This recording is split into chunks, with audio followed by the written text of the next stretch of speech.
What's up, everyone? I'm Courtney, and I'd like to welcome you back to Journey to You. In episode 3, we'll be discussing the inner child. If this is your first time coming across the channel, I am a Master of Education student, and Journey to You is my summer project where I share some of the lessons that I've learned throughout my 26 years here on Earth. Episode 3 is being uploaded on my 26th birthday. I just thought that the inner child topic would be fitting for today's occasion, so happy birthday to me if you're watching this on the upload date. It's kind of funny because in preparation for today's video, I made some notes which actually kind of triggered me, but not to worry, I am a work in progress. It's good for me to see where I'm at with my progress. So before we get into more of my personal story surrounding my inner child, I want to start off by defining what the inner child is. So my understanding of our consciousness is that it develops as we do. So with that being said, our consciousness would have first existed in childhood, then in our adolescent years, and then of course in adulthood. So by the time we become adults, parts of our consciousness exist from childhood and from the adolescent years. And with our childhood coming along first, and with those being our formative years, I keep hitting my chin on the mic. With our childhood coming along first, and with those being our formative years, much of our emotional experiences as adults are actually closely related to what we learned and experienced as a child. The inner child becomes a lens to which we experience our adult emotional experiences with. So a lot of times when something happens that triggers our emotions, despite our age, we're actually receiving them through the lens of a child. So during those formative years, a lot of the time, that's when we develop our first emotional coping mechanisms, which, as I mentioned, we end up taking through to adulthood. So if you can think of a time where you've witnessed an adult have a very adverse emotional reaction, it could be because they're not aware that they're actually responding from the pain that they experienced as children, and instead of reacting in a more rational way, automatically revert to the defense mechanisms that we learned in our formative years. Coming up, a lot of the adults in my family and in my surroundings thought that I was a mature and sort of well-behaved kid.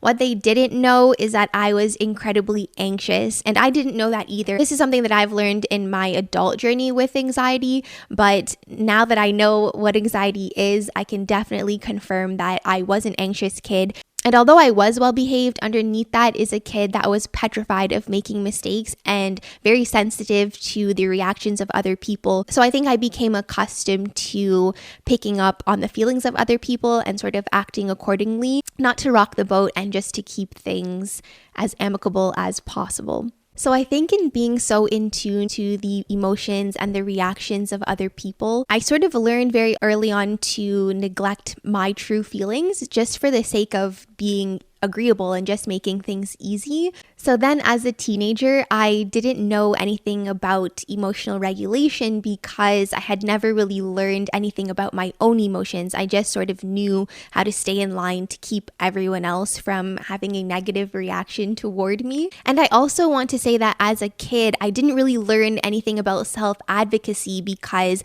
I think I was so used to prioritizing the comfort of other people, and not just adults, even just like friends and cousins that were in my age group too. Like I was just always the one trying to be accepted and just kind of like trying to fit in wherever I could. That just meant agreeing to the ideas of other people just to make things easy and seamless.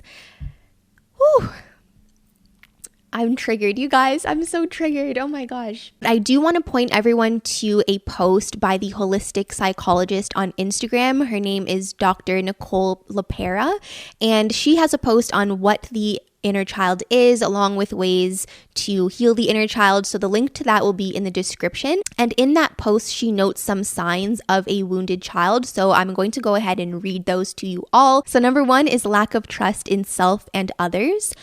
Next is insecurity and low self-worth, difficulty with feeling and expressing emotions, lack of boundaries, consistently betraying self in relationships and a childlike view of relationships, in brackets, expecting to be saved or fixed. I think I struggled most with a lack of boundaries and consistently betraying myself in relationships as an adult and as a teenager, because as I mentioned, a lot of the times I was just looking for acceptance, and in my head, the easiest way to get that acceptance and to stay in the absence of judgment meant to just agree to everything that other people would say, no matter how uncomfortable it made me. And Dr. LaPera indicates that our inner child's true nature is playful, accepting, spontaneous, and open-minded. So these are all very exciting things. So since starting this whole healing journey, everyone, more recently, I've been trying to embrace the more goofy side of me, because at my best, I'm very funny. I crack really good jokes and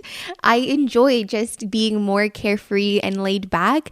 But I think for a long time, I was very rigid just because there was like work to be done. I was always just focused on getting things done, and I never really prioritized my emotional well-being. Despite how disconnected and uncomfortable I was, it just wasn't something that I really knew how to tackle, so I didn't. And I think when I first started trying to embrace this more fun side of myself, I felt a little bit weird. Like, I spoke to my therapist about it before. We joke about me living my life backwards, sort of in a Benjamin Button way, because I was always the mature kid growing up, and now I'm learning to be a little bit more carefree. So in my pursuit to embrace the more upbeat side of myself, I had to acknowledge that I had a wounded inner child. And I want to speak about this in a little bit more depth, because I feel like for my generation in particular, this can be sort of a touchy thing, because nobody wants to blame their parents, blame their family,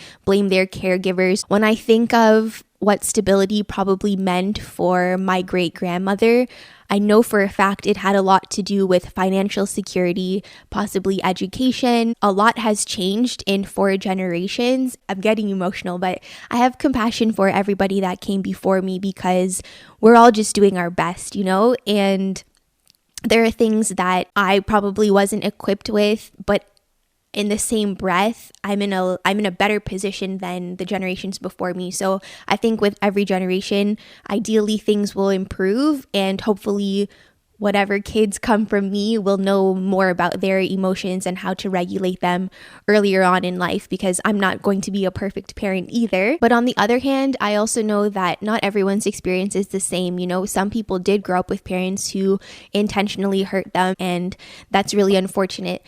But I do want everyone to know that we are capable of improvement and that it is in our hands now. But in order to get to that point, you can't neglect the pain that you experienced as a kid. And so it is important to have those conversations if you can, if it's safe to do so, and just show your younger self some compassion. Be there for that younger version of yourself before you look into solutions. At my best, I'm an initiator. So I like to get the work started. I like to get things done, but it wouldn't be as meaningful if I didn't know the core of where my wounds stemmed from. It can be uncomfortable, and I'm sure you guys can tell that I'm kind of uncomfortable even talking about it right now, but it's definitely like a necessary part of my journey, and it's made my work since then much more meaningful. So once we've acknowledged that we have a wounded inner child and we've acknowledged where those wounds have stemmed from, we can talk about healing the inner child. So as a teenager, and I think into my early 20s, I was pretty emotionally unavailable. I can definitely say that. I realized that I was disconnected from myself because it became very difficult for me to look at pictures of me in my childhood. And I didn't really understand what that was about. I probably did some research knowing myself. I know that later on it started with a visualization. So I literally envisioned myself meeting my younger self when I feel like I would have needed the space to express myself most. And I just remember from then on feeling more connected with myself. I can't really explain it in any more detail, but that's sort of how the experience went down for me. So everyone, to begin healing the inner child, I want to speak about 3 things that have really helped me.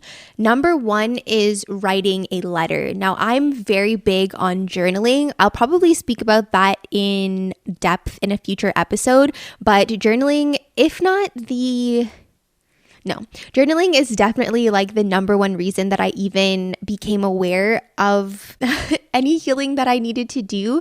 It has helped me tremendously. I am a much better writer than I am a speaker. So it's really helped me to make sense of my thoughts and my feelings and just everything. So I wrote myself letters, but I wrote them to myself at different ages. So for me, it's not only like my inner child per se. Like I also wrote a letter to myself at the age of 14, at the age of 16. So it's something that I revisited on different occasions, but in the letters, I just allowed myself to first write how I felt when I had specific experiences. So after I was able to detail those things, I worked on giving myself the validation that I needed. And after the validation, I wrote about actual tangible solutions that would have helped me at that time. You're sort of like reconciling with yourself. I think a lot of times we're used to having these healing and closure sort of discussions with other people, but I just kind of went back to sit with myself at those different ages and provide whatever it is I would have needed at the time. So second to that is practicing boundaries. So for me, as I mentioned, I was really used to just going along with the flow and whatever was required of me, but my inner child needs to know that it's okay to say no, and sometimes without an explanation. So I've worked on establishing boundaries and also maintaining them. A lot of the times it's easy to say no or to know like when something just doesn't sit well with us. The hard part is actually following through and maintaining those boundaries, because boundaries are not for other people to maintain. It's not like I share with you, please don't poke me.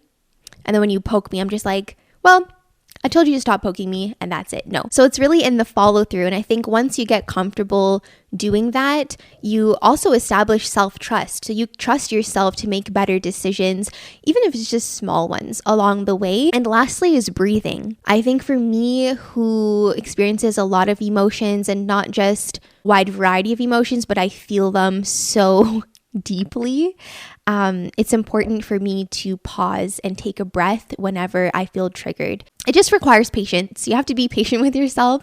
So now I'm getting more quick to understanding like how I feel about certain things, but sometimes I just need time. So I also have like a bonus, you guys. I wear this pendant.